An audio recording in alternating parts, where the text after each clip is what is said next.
तो बेरोजगारी और पलायन के बाद जो दूसरी सबसे बड़ी समस्या दिखी वो है शिक्षा व्यवस्था का बिहार में ध्वस्त हो जाना। हम लोग जैसे लोग बिहार के सरकारी विद्यालय से पढ़े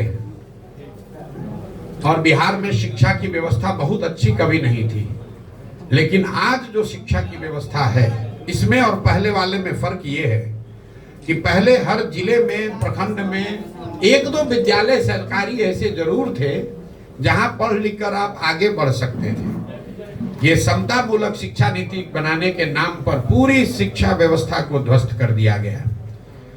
एक पंक्ति में अगर मैं बिहार की शिक्षा व्यवस्था को बोलूं तो यहाँ पर स्कूलों में खिचड़ी बंट रही है और कॉलेज से डिग्री बंट रहा है, पढ़ाई दोनों में कहीं नहीं हो रहा है। अब आप ये बताएंगे कि ये इतनी व्यवस्था खराब क्यों है? कुछ लोग बताते हैं कि खिचड़ी बंटने से ये स्थिति खराब हो गई।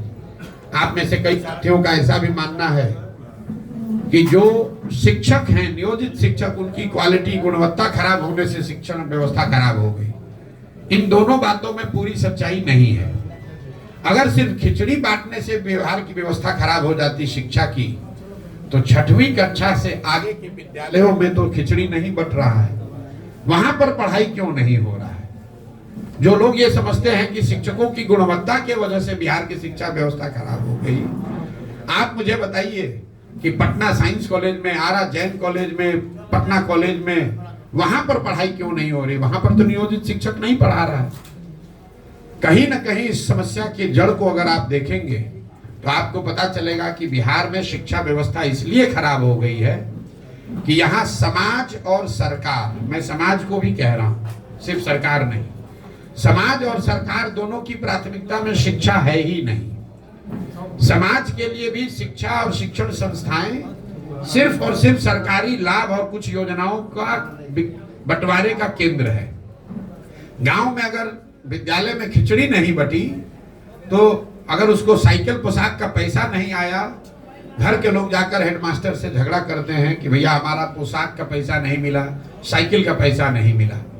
लेकिन उसी विद्यालय में गणित का क्लास अगर साल भर नहीं हुआ, शिक्षक है ही नहीं, तो कोई व्यक्ति जाकर नहीं पूछ रहा है कि हमारा बच्चा गणित कैसे पढ़ेगा, यहाँ तो गणित का टीचर ही नहीं है।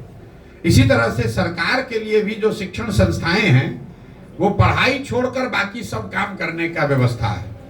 कभी उनसे आप सफाई का काम करवा रहे हैं, कभी उससे इलेक्शन का रोल बनवा रहे हैं, कभी शराबबंदी का डाटा इकट्ठा करवा रहे हैं, कभी वहां से खिचड़ी बंटवा रहे हैं, सब काम कर रहे हैं, पढ़ा नहीं रहे। तो ये नीतीश कुमार की जो, लालू नीतीश की जो शिक्षा नीति रही है, इसकी वजह से बिहार में जो बचा खुचा था वो भी शिक्षा व्यवस्था पूरी तरीके से खत्म हो गई और इससे इतना बड़ा नुकसान हुआ है। मैं हमेशा कहता हूं कि नीतीश कुमार के 15, 17, 18 साल के राज को जब इसका इतिहास लिखा जाएगा तो उनके एक पढ़े लिखे व्यक्ति के नेतृत्व रहते हुए बिहार की शिक्षा व्यवस्था के ध्वस्त होने को उनके शासनकाल का सबसे बड़ा काला अध्याय बताया जाएगा।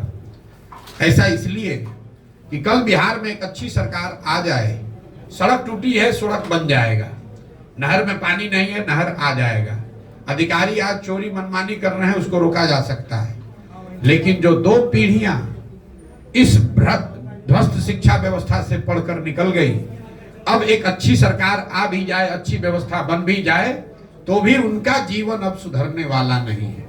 उनको पूरे जिंदगी शिक्षित समाज के पीछे ही चलना पड़ेगा।